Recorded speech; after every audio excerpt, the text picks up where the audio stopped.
Are you Zeev-pilled? I did consider sending Jay, noted New Jersey Devils fan Jay, I did consider sending him a message that said, you just got boomed. I decided it might be taken as bad manners, considering his feelings might be hurt that he missed out on the Quinn Hughes sweepstakes. I wouldn't want to hurt someone's feelings if they were unhappy with the Quinn Hughes transaction that took place on Friday. How are you feeling about it? He wasn't going to resign. The return is pretty good. It's like being an idealist versus being a realist, I think. I would love to have Quinn Hughes on my team and compete for a Stanley Cup, but our team is fucking garbage with him. So we had to get something out of it. And if they actually commit to doing a rebuild the right way, instead of trading all the resources to get like 31-year-old Stanley Cup winning fourth line centers who get paid like $4 million a year, if they actually get some youth, that would be nice. You're taking this so well. It's not like it was blindsided. Like, of course he doesn't want to play in Vancouver, bro. We fucking suck ass. We're so bad. Why would one of the best players in the world be like, I would love to stay here and be on this shitty fucking team?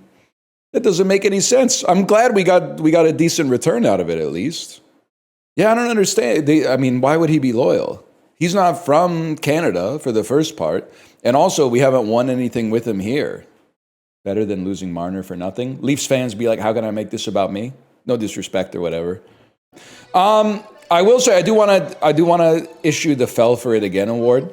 If you are a younger Vancouver Canucks fan, or you were not paying attention to the team when we kind of did a fake rebuild from 2016 until about 2020, stop saying at least this year's draft class looks good.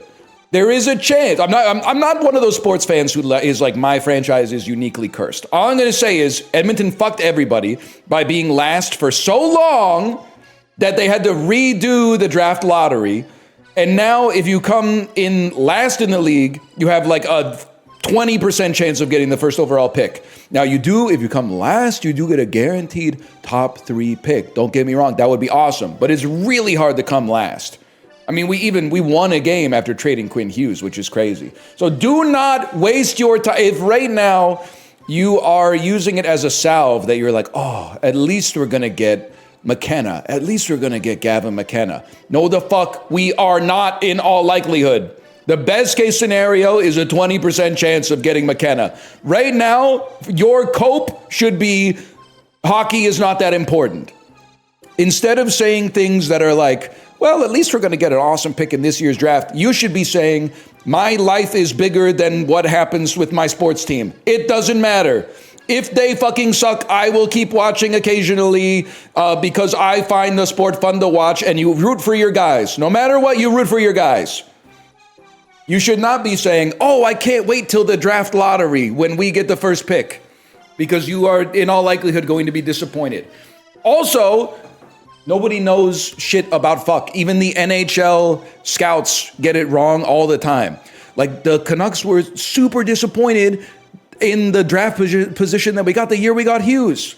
We were probably trying, I want Alex Lafreniere. Oh, Lafreniere could have turned our whole franchise around immediately. Bro's like fourth line center on the Rangers now, man. Nobody knows. I'm not going to say nobody knows, you know. You definitely want to pick first, but different draft? 1 second. Who did we want? Because there was, like, trust me, I was following the Canucks subreddit every single day when our first line center was like fucking Jason Magna, okay? And we were third last in the league for like half a decade straight. Who were we tanking for? Oh, it would be so nice if we could get Svechnikov. Oh, Svechnikov would fit in so nicely with Brendan Gaunce and Hunter Shinkaruk. Oh, and then factor in Jonathan Dahlin when he comes back from Sweden. And who was that guy that we signed him from Sweden? And we were like, he's the best player that's ever played in the SHL. He's going to be awesome here. And then he played like 2 games and fucking shattered his back or something like that. Rodin! Seth Rodin! Now we're talking, man. Oh, I guess we'll have to settle for Quinn Hughes, but it really would have been nice to have Noah Dobson instead. Dobson overrated, don't worry. I feel like you guys are not understanding the bit. The bit is, do not trust what your sports team subreddit says about the player that you want. Because even the dudes who fly to Finland and watch Finnish teenagers play hockey for a living don't really have a great track record of picking the people that are going to be studs in the NHL. What you should be doing is saying, fuck it, who cares? It's just sports anyway. Let's party. You should be saying some shit like that. Do the Canucks have an identity now that Quinn Hughes is gone? Yeah, our identity is a team that I want to lose every game and trade every player, including the players whose names I have on the back of jerseys, because it's time. It's time to get them out. They had their shot. They couldn't do it. The faster you accept it, and I mean, there's nothing to tear down anymore, but strip it for parts, man. Seeing the Canucks at the bottom of league standings makes me so happy.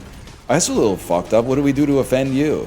I mean, you might be a Boston fan, in which case we should hate you for the special treatment that Gregory Campbell got from his dad being the ex-head of player safety during the 2011 Stanley Cup Finals. But even that's kind of like water under the bridge. If you're a Flames fan, you fucking suck too, man. And if you're an Edmonton fan, just fuck you, man. I mean, you had like 9... Don't you have another draft lottery to win or whatever? Don't you have another 17 goaltenders to pin the future of the franchise on? Like, I'm a little offended that you would be like, I have resentment towards the Vancouver Canucks. The only people who have resentment deservedly against the Vancouver Canucks are the players who have wasted their fucking prime on a directionless team where there's competing incentives from the fan base and the fucking owner who just wants to get 2 games of playoff revenue instead of building a team that has like any chance to perennially contend.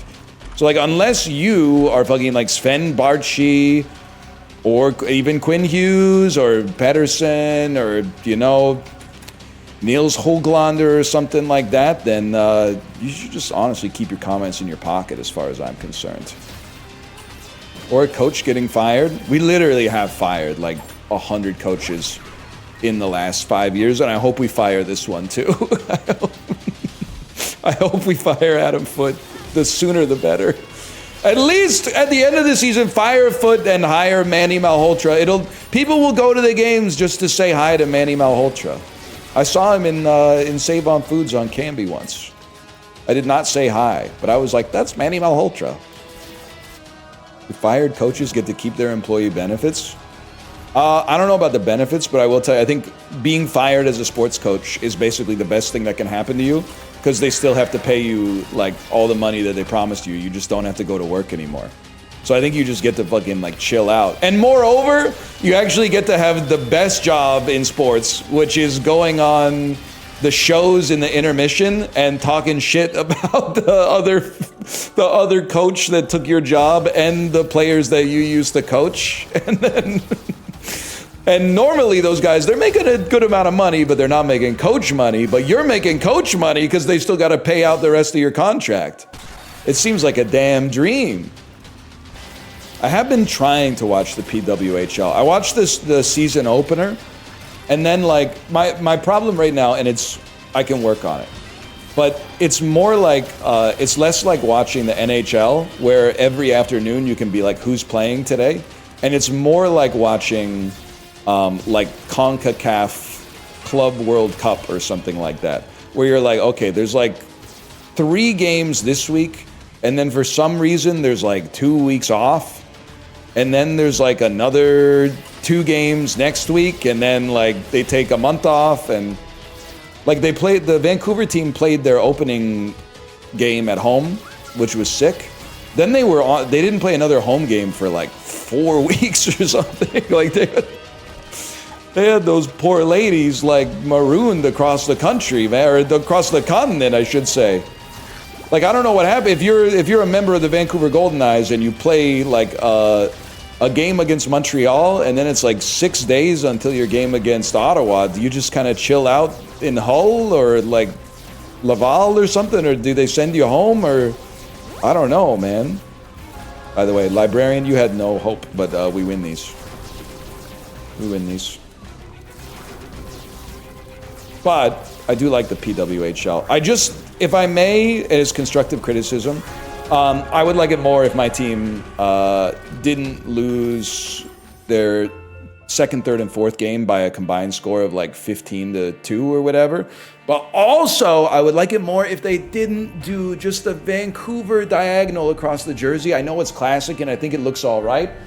But give me the bird, man. Give me the jersey with the bird logo on it. They went through the graphic design to get the bird logo with like the eye and stuff like that. Put the crest on the jersey. I'll buy a jersey. But I'm not buying the one that just says Vancouver across from the right shoulder to the left hip. I was just in my car trying to keep my blood pressure down. When I wake up in the morning, and the sunlight hurts my eyes, then I look at you, and the words me smashing my steering wheel with the Bill Withers in the background. Just one look at you, and I know it's gonna be, and then you gotta take a big breath for this one, because he goes, a lovely day, and he just keeps it going for like, I don't even know, it's like, that might be like a 41-second note if I had to guess.